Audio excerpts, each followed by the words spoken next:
Welcome back from the break, Rams. And now it's well known that CSU basketball has been fading on both sides recently. Thankfully, though, the homegrown faithful in FoCo have other avenues for hoops action. High school basketball has arguably never been better in the Front Range. Well, that is compared to the days of our sports director, Brandon.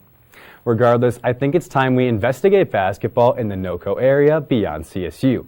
And to do that, I welcome CTV Cook's co-anchor and local expert in high school athletics, Gideon Aigner. Gideon, thank you for joining us. Thank you very much for having me. It's always a pleasure. Yeah. All right, so we'll start off. We have a lot of teams to discuss today, but first, I know there are two schools in particular that are worthy of a note on the boys' side. How about those? So on the boys' side of things, we have two extremely dominant squads in 6A. Both of them are top 10. We have Fossil Ridge and we have Fort Collins.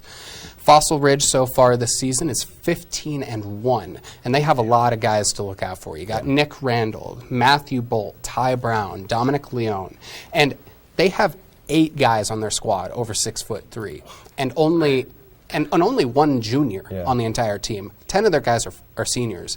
So you have an extremely seasoned squad. Then we have Fort Collins, which are way better than last year. They're 14-2 so far. Already surpassed last year's win total. There you have Luke Wagstaff and Jace King leading the charge, both of which are averaging 20 points per game. So you have a lot of really good players, and both of these teams are looking like they're going to have a first-round bye. Yeah, now I want to give me a little more about Fossil's big man inside, Nick Randall. What makes him so good? I mean, look at it. You got a really good 6'7" guy. He can hit a three. He can bang you down low. He can defend. He can just do everything that you want your ideal big man to do. And on the high school level, having that type of guy is essential. Yeah. And then for Fort Collins, you mentioned Jamar Mitchell and Luke Wagstaff and Jace King. How about those three guys? I mean, I already mentioned Luke Wagstaff and Jace King. They're averaging 20 points per game. Luke Wagstaff on 66% shooting. That's pretty good. They do have a secret weapon, though, in Jamar Mitchell. He's averaging 11 points a game. He can rebound, he can block, he can defend. He cleans up. He's your dirty work guy. And he's somebody that's going to be a real big risk in the playoffs for other teams. Yeah. And then we're looking at the 6A. Where do Rocky Mountain and Pooter currently sit now? Now, Rocky Mountain and Pooter aren't quite at the same spot. Rocky Mountain, they're relying a lot on the guy who to start their year was their power forward, Charlie Dortch. And he started the year there because Ethan Thomason was there. But with Thomason gone on his mission, he's having to fill in the role of center. However, Dortch is stepping up. He's averaging 20 points, 6 rebounds, 2 assists, a steal, and a block a game. And that is a really good thing to have. And you look at Pooter, they're not having the best season. They are headed by, you got Silas McKernan and Caden Cox. Now, you got McKernan, he's your stereotypical big man, 6'7", 220, averaging 14, 7, and 2 assists. And then you have McKernan, who is averaging 25 points, which on the high school level is pretty darn good. He's also averaging a couple of assists, so he's looking pretty good. With how big the 6A playoffs are, all 4 teams are definitely going to make it. Okay, so now we're going to go down to 3A, and I know Wellington and Tinmath are terrible, but Highland's in 3rd. So what are we looking like over there? So Highland, they're an extremely quick team. They're averaging 75 points a game. They're averaging, more importantly to me, 13 steals a game. This is a small team. They can go fast. You have Colton and Carlos Steinke, who are leading in scoring, Hyatt Toll, Sawyer Morgan. But the thing is, their biggest player is a 6'3" freshman in Brogan Palmer, who's still getting significant minutes and averaging 5 points a game.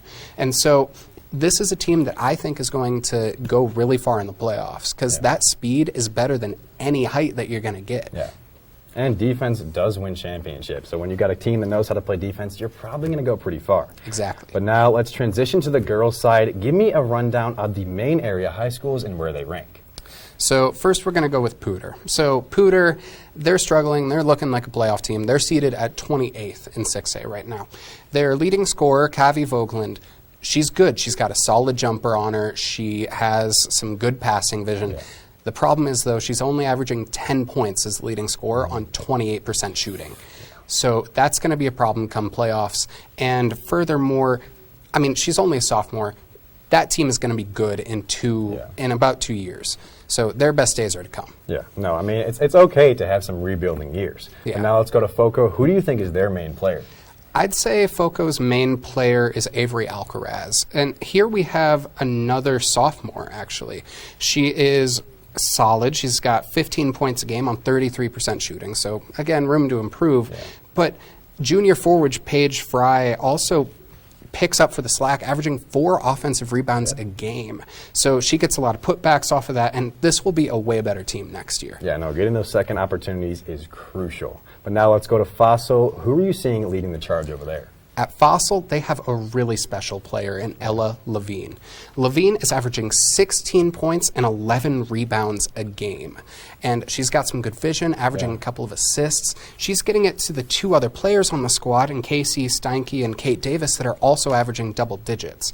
The SaberCats are 10-6, but they have a lot of juniors that are ready to go, roaring to take that spot. So this season, they may win a playoff game or 2. Next season, they'll probably be a little bit better. Yeah, no, I mean, still definitely good to be excited about your next year. Oh, yeah. But now let's go to Rocky Mountain finally. Who do you think is leading the charge over there? So the Rocky Mountain Lobos are pretty interesting. So they're 12-5 right now, and their main player that you look at is Sarah Chico.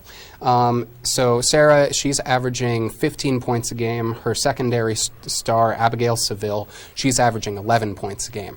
So you're looking at 15 and 11 there. The problem is that only 2 other players on the team are averaging 5 points a game or more. So this is a team that, even though they are winning games now, I want them to prove me wrong in the playoffs, but I don't see them making it far past the round of 32. Yeah, I mean, if you only got 1 scorer, it's going to be hard to do anything like that. And well, Gideon, thank you so much for coming in. We really appreciate you taking the time joining us tonight.